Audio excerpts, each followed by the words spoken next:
Professor Paulo Guinota, agradeço-lhe também ter aceitado o nosso convite para estar connosco. O senhor acompanha as questões da educação inerentemente por causa da sua profissão há muitos anos, de forma pública também através da blogosfera e não só.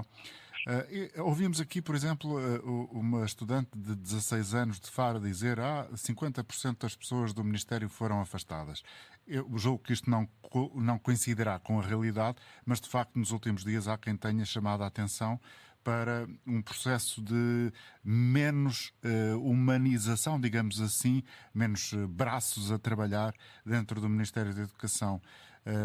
Primeiro, pode dar-nos algum contributo sobre isto? E será que isto é a base da explicação para este sobressalto que o país viveu por causa dos exames? Ora, obrigado pelo convite. Digamos que essa pode ser parte também da explicação, não será a explicação toda, mas a verdade é que o Ministério decidiu fazer diversas mudanças em simultâneo, não calculando a necessidade de coordenar aquilo que fazia na reorganização do Ministério. O Ministro anunciou, e o Ministro da Reforma Administrativa também o fez, que o Ministério ia ter menos lideranças, que ia ter menos pessoal, que ia ser mais eficaz e mais racional. O problema é que, num período em que se fala muito da localização e territorialização das políticas educativas, praticamente agregou tudo o que antes existia em duas mega-agências. Essas agências ainda não estão funcionais, no sentido em que as pessoas que saíram não foram substituídas, as que se mantiveram mudaram, digamos assim, às vezes de organismo ou de funções, as escolas estão meio perdidas quando precisam de falar com alguém e processos tão complexos como o dos exames exige uma estabilidade da estrutura que os aplica. A questão nem é só se faltam 50% das pessoas, ou 25%, ou 70%, ou 80%. É a questão de, será que as pessoas que ficaram, as que eventualmente entraram, sabem exatamente o que estão a fazer? Qual é o tipo de controle dos processos que está a ser feito? Porque a grande falha que nós aqui temos é basicamente a de preparação dos exames no sentido da testagem do modelo. E essa testagem claramente não aconteceu. Portanto, houve, por parte do Ministério, subestimou os riscos associados à implementação da correção digital. Claramente, porque há bocado o meu colega Paulo Prudêncio dizia exatamente isso. Nos outros países não se passou de um processo que não correu bem com 16 mil exames para um processo com quase 300 mil, fora os do ensino básico, que nós estamos a falar há pouco, especialmente os do nono ano, que também tiveram problemas. Isto tem que ser um processo gradual. Mas nós cá, de vez em quando, temos assim estes roubos de voluntarismo em que agora vamos mudar isto tudo porque mudança só por si mesmo é algo bom. Ora, não é bem assim. Os processos têm que ser graduais. Em outros países as soluções foram diferentes. Não há nenhum que agora me ocorra que tenha este tipo de modelo em que se parte uma prova física em vários ficheiros que depois são distribuídos por vários classificadores para depois os reagregar de novo numa prova.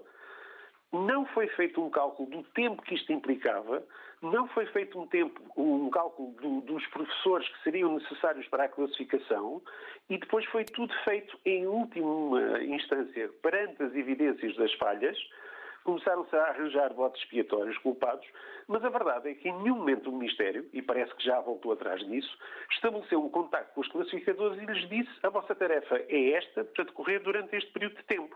Não, foi lançando itens. E as pessoas têm, para além de outras obrigações nas escolas, que classificar com uma planificação também do seu tempo. Ora, aquilo que parece é que a formulação do Ministério, dos serviços, do pessoal, foi feita como um modelo teórico, aparentemente eficaz. Também se calculou, isto vai correr bem, cruzaram-se os dedos e não se testou nada. Porque aquilo que se passou foi exatamente o mesmo, já se tinha passado no ano passado com 16 mil exames. Nada foi planeado adequadamente e as opções que foram tomadas, podemos contestá-las, podemos apoiá-las, mas têm que ser testadas antes numa coisa tão complicada como esta.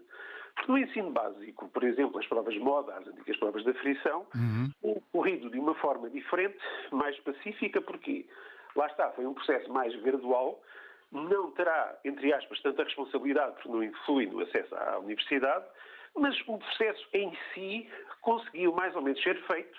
Os professores também classificam itens, só que nesse caso completamente digitais, que os alunos digitam as respostas em caixas de texto, e as coisas foram feitas com algum cuidado, no sentido em que recebemos um pacote de itens para classificar e sabemos o que temos para fazer. Neste caso, não houve qualquer planeamento e é ridículo ver hoje, por exemplo, o atual presidente do Educa a falar na Assembleia da República repetindo chavões e utilizando agora palavras divertidas como constrangimento, ou seja, passámos a chamar constrangimento ao que é basicamente mais neira, e falarmos em desconformidades quando o que estamos a falar é de erros básicos de planeamento de plataformas, porque também não faz sentido termos uma plataforma para cada coisa. E depois a defender a empresa que foi contratada para organizar isto, mas a dizer que os problemas foram na plataforma do Educa. Exatamente porquê? Porque não há uma plataforma única, existem várias plataformas e a migração dos dados tem que ser feita de uma maneira adequada. E o que temos são plataformas sobrepostas umas às outras. Por exemplo, a questão do QR Code. Há países onde a digitalização da prova é feita sequencial, ou seja, todas as folhas são digitalizadas de seguida, sem necessidade de ter o QR Code. O que é que acontece? Com erros de leitura do QR Code, as provas depois, quando vão ser agregadas de novo para fornecer aos alunos, podem dar erros. O que é curioso, porque o Ministro ainda ontem disse que, a partir de um QR Code na televisão, conseguiram aceder à prova do aluno que tinha tido a prova mal reconstituída. Mas, por outro lado, disse que os agrafos que teriam sido postos pelos professores estragavam a leitura dos QR Code. Ou seja, nada disto é coerente e revela o quê? Não foram previstos os riscos associados a uma operação tão grande. Não se passa de 16 mil para 290 mil. Vamos imaginar, nós temos uma escala de exames do secundário. Temos as 4 disciplinas que têm mais exames. Estendia-se este ano às outras, portanto, digamos, a geografia, a história, a economia, inglês, francês, e deixava-se de fora o português, a matemática, a biologia, a geologia, a física-química. Se então as coisas corressem bem, tudo bem, espalhava-se para o resto. Se não corressem bem, vamos lá apurar as coisas. Agora, este salto foi imprudente, não é questão da digitalização, é a resistência dos professores, qualquer. Se as pessoas podem estar em casa a ver provas, obviamente preferem do que andar para trás e para a frente com as provas dentro do carro sem saber o que lhes pode acontecer. Portanto, não é isso que está em causa. O que está em causa é a imprevisibilidade associada a esta operação que os professores hoje tinham 100 itens para classificar, amanhã tinham mais 100, de repente desapareciam, depois as respostas não estavam completas, a seguir apareciam respostas sequenciais que não tinham a mesma caligrafia, digitalização de má qualidade, eu observei algumas provas. Agora há problemas.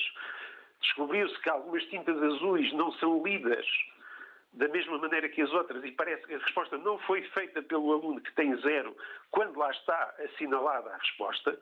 Tudo isto ficou por preparar devidamente. E é essa impreparação que depois se tenta remediar e fazer uma cosmética com uma narrativa de que tivemos constrangimentos, relatos dos professores são falsos, mas depois curiosamente diz-se que se conheceram os erros por notícias de jornais e de televisões. Todas estas explicações juntas revelam o quê? Impreparação, tentar remediar as coisas à última hora com improvisos e basicamente esperar que toda a gente colabore nesta espécie de encenação em que os classificadores não tinham sequer um contrato. Ou seja, não há nenhum vínculo específico dos classificadores em relação ao Ministério a dizer eu começo a trabalhar neste dia, acabo neste, com esta tarefa, com esta dimensão para planificar o trabalho. Não adianta dizer que as pessoas estavam ou não estavam de atestado médico. Se não as contactaram e apenas enviaram itens para uma plataforma sem confirmar se as pessoas estavam disponíveis, o erro não é da pessoa que não está disponível, é da pessoa que envia ou das pessoas que enviam um trabalho para alguém sem saber se a pessoa está em casa, entre aspas. Portanto, o que temos é uma reforma do Ministério, no meu entendimento, estranha, porque centraliza ainda mais a estrutura do Ministério. Os exames não teriam que ser digitalizados todos no mesmo sítio. Havia 30 agrupamentos de exames pelo país. Foram comprados digitalizadores. Alguns deles estão parados em escolas, em agrupamentos de exames. Teria sido muito mais flexível fazer essa digitalização nesses 30 locais, ou 15 ou 20, do que depois agrupar tudo ali num armazém, que se alguma coisa corre mal, é muito pior do que se acontecer a uma escala menor. Sim, era mais fiável essa distribuição regional, digamos. Paulo Guinote, muito obrigado pelo tempo que nos dispensou. Agradeço-lhe ter deixado também aqui um contributo e as reflexões sobre este tema.